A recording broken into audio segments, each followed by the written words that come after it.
Assalamualaikum. Hai, welcome back guys.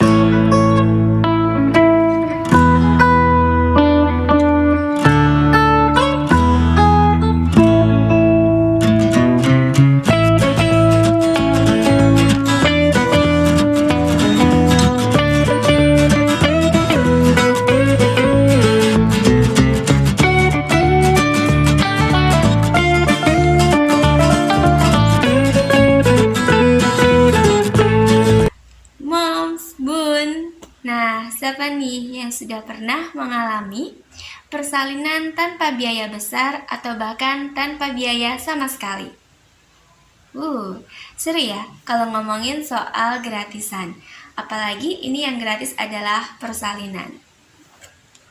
Secara umum untuk biaya persalinan di tahun 2023, ini untuk persalinan normal atau per vaginam sekitar 3 sampai 15 juta. Sementara untuk yang seksosesar ini sekitar 5 sampai 25 juta. Nggak murah ya, apalagi ditambah dengan biaya-biaya lain, misalnya seperti biaya selama proses kehamilan dan biaya untuk si adik bayi setelah dia dilahirkan. Nah, sebenarnya moms, bun, bisa nggak sih kita selagi hamil gitu ya, selama proses kehamilan sampai persalinan itu tidak perlu mengeluarkan banyak biaya atau bahkan gratis gitu? Sebenarnya bisa bun, cuman pertanyaannya kitanya yang mau atau enggak nih. Karena biasanya untuk yang gratisan itu hanya sesuai kebutuhan saja, tidak sesuai dengan keinginan. Loh, kok bisa sih? Gimana tuh maksudnya? Nanti aku jelasin ya maksudnya. Tapi yang jelas di video ini aku bakalan cerita tentang pengalaman aku bahwa ternyata aku sempat pernah loh bun melahirkan bahkan 2 kali ini tanpa dipungut biaya sama sekali. Nah, kok bisa? Iya, jadi ceritanya aku melahirkan di puskesmas menggunakan asuransi BPJS, Bun. Sebenarnya, Bun, pemerintah sudah menyediakan asuransi kesehatan yang mengcover beberapa pemeriksaan kehamilan sampai persalinan. Ini yang aku tahu ya, ada JKN KIS, ini untuk yang bersubsidi, dan ada BPJS, ini untuk yang berbayar atau ada iuran per bulannya. Lah, kalau aku menggunakan BPJS, berarti artinya ada iuran atau ada biaya yang dibayarkan setiap bulannya dong. Berarti nggak bisa dikatakan benar-benar gratis dong. Iya juga sih bun, hanya saja BPJS yang aku punya ini didaftarkan oleh perusahaan tempat aku bekerja bun.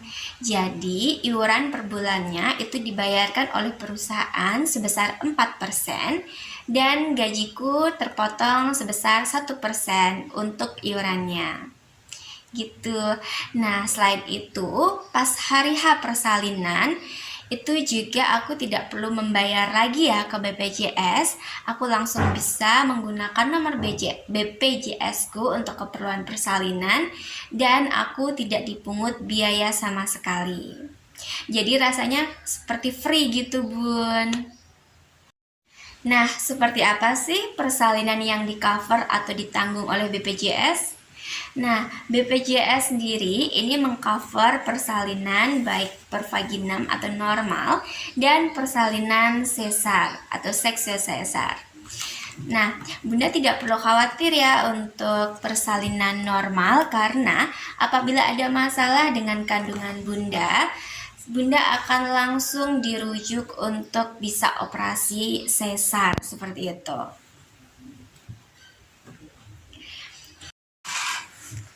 Tapi beda ceritanya apabila Bunda ingin minta rujukan dari BPJS untuk operasi seksosesar karena takut atau karena tidak ingin sakit saat melahirkan normal.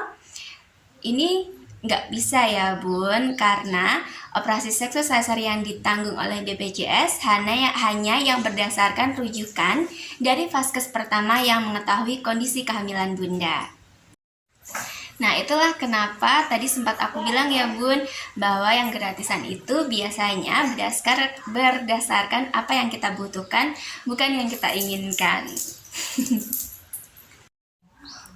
Gak perlu khawatir Bun untuk melahirkan secara normal di puskesmas dengan bidan. Apalagi jika kondisi dan kandungan Bunda ini sehat. Jadi berdasarkan pengalaman aku, sejak pertama kali aku hamil di tahun 2020, aku mendapatkan pengalaman baik di puskesmas.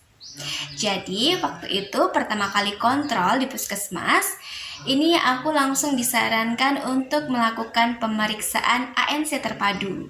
Jadi selain pemeriksaan dan konseling di Poli KIA, aku juga diarahkan untuk ke poli gizi, poli psikologi, poli gigi, dan poli umum. Enggak ketinggalan juga untuk pemeriksaan laboratorium, yaitu cek darah, cek HB, dan cek urin. Itu semua ditanggung atau di-cover oleh BPJS. Selain itu Bun, waktu aku mau pulang, aku juga sempat dapat yang namanya biskuit hamil dari ahli gizi. Karena waktu itu aku diukur lingkar lengan aku masih masuk dalam kategori cake Bun. Nah, selain itu untuk vitamin yang aku dapat itu ada tablet penambah darah, kemudian ada asam folat dan ada kalsium.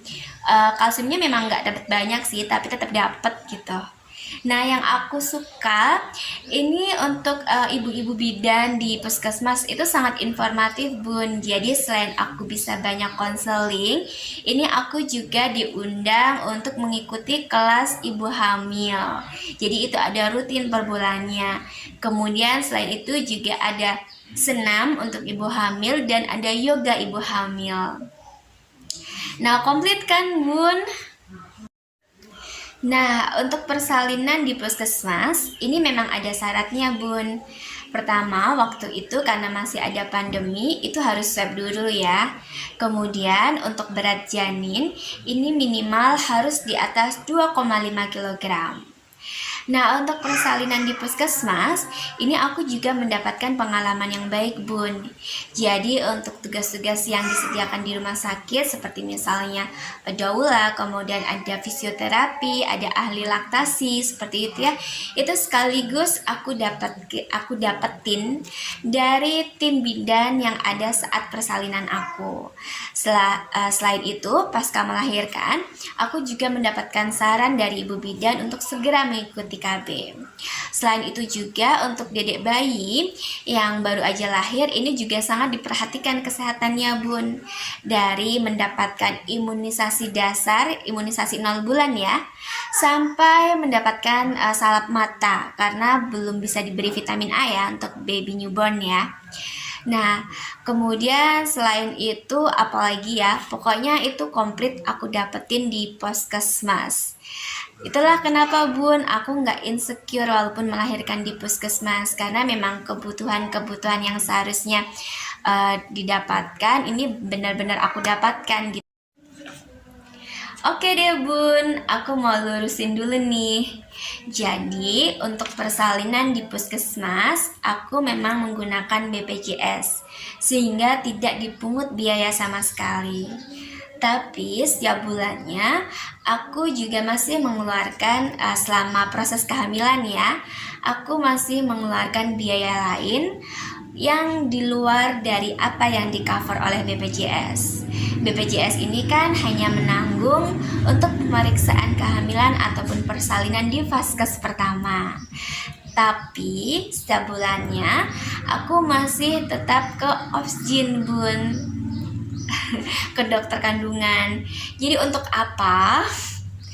Ya, jadi karena namanya ibu baru ya, baru pertama kali hamil, pasti ingin memberikan yang terbaik untuk sebuah hati. Dan untuk memastikan juga Bun bahwa kandungan aku ini sehat gitu ya. Dan untuk USG, karena di puskesmas ini belum bisa USG ya Bun ya. Dan untuk memastikan agar nantinya aku bisa yakin untuk melahirkan secara normal. Gitu, Bun. Nah, gitu Bun, pengalaman aku untuk menjalani kehamilan yang sehat, persalinan lancar, dan meminimalisir biayanya. Nah, bagi bunda yang saat ini sedang merencanakan kehamilan atau sedang menanti persalinan dan tertarik kayak aku ingin persalinan menggunakan BPJS, ini ada prosedurnya, Bun. Jadi untuk prosedur persalinan menggunakan BPJS, ini pertama tentunya bunda sudah menjadi anggota dari BPJS terlebih dahulu ya. Kemudian bunda bisa mengunjungi vaskes pertama yang terdaftar pada keanggotaan BPJS bunda. Yang kedua, silakan bunda bisa siapkan dokumennya. Jadi menjelang HPL biasanya kita mempersiapkan barang-barang yang akan dibawa untuk persalinan ya. Nah, ini jangan ketinggalan juga untuk dokumennya. Silakan bisa bawa kartu identitas, kemudian kartu keluarga, kemudian bisa mempersiapkan materai juga. Ini nantinya berguna Bun untuk biaya untuk pengurusan administrasinya seperti itu. Nah, selain itu bunda juga harus yang namanya rutin kontrol pemeriksaan kehamilan. Seperti itu, Bun. Jadi ini adalah syarat-syarat umumnya ya Bun yang biasanya diperlukan ketika ingin melahirkan di puskesmas. Nah gitu deh Bun yang bisa aku share di video kali ini. Silakan Bun bisa di subscribe channel aku ya, atau bisa di like atau di komen videonya, biar aku juga tambah semangat untuk sharing-sharing lagi di video-video lain. Oke, terima kasih Bun sudah nonton video aku sampai selesai. Semoga bermanfaat. Terima kasih Bun. Bye. Assalamualaikum.